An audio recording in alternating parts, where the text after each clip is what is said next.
Lucknow super জায়ান্টসের বিপক্ষে super ওভারে জিতেছে কলকাতা নাইট রাইডার্স, যেখানে লখনৌকে 1 রানে অল আউট করে নায়ক বনে গেছেন সুনীল নারিন। তবে যার অবদানে এই ম্যাচে লড়াইয়ের পুঁজি পেয়েছিল কলকাতা, তিনি হলেন রিঙ্কু সিং। তার ব্যাটে বর করে চ্যালেঞ্জিং সংগ্রহ পেয়েছিল কলকাতা। প্রথমে ব্যাট করতে নেমে 51 বলে অপরাজিত 83 রানের ইনিংস খেলেন রিঙ্কু। এই ইনিংস খেলার পথে একটি রেকর্ডও করেছেন। আইপিএলে প্রথম ইনিংসে 6 বা তার নিচে ব্যাট করতে নেমে ভারতীয় ক্রিকেটারদের মধ্যে সবচেয়ে বেশি রানের ইনিংস খেলেছেন রিঙ্কু। লখনৌর বিপক্ষে রিঙ্কুর 51 বলে অপরাজিত 83 রানের ইনিংসটি এখন নতুন রেকর্ড।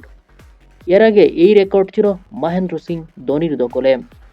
2011 সালে রয়্যাল চ্যালেঞ্জার্স বেঙ্গালুরুর বিপক্ষে 40 বলে অপরাজিত 70 রান করেছিলেন ধোনি।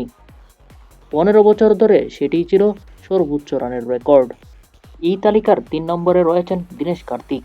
2010 সালে রাজস্থান রয়্যালসের বিপক্ষে 69 রান করেছিলেন তিনি। আর 4 নম্বরে রয়েছে শার্দুল ঠাকুর। কেকেআরের হয়েই 2023 সালে রয়্যাল চ্যালেঞ্জার্স বেঙ্গালুরুর বিপক্ষে 68 রানের ইনিংস খেলেছিলেন শার্দুল।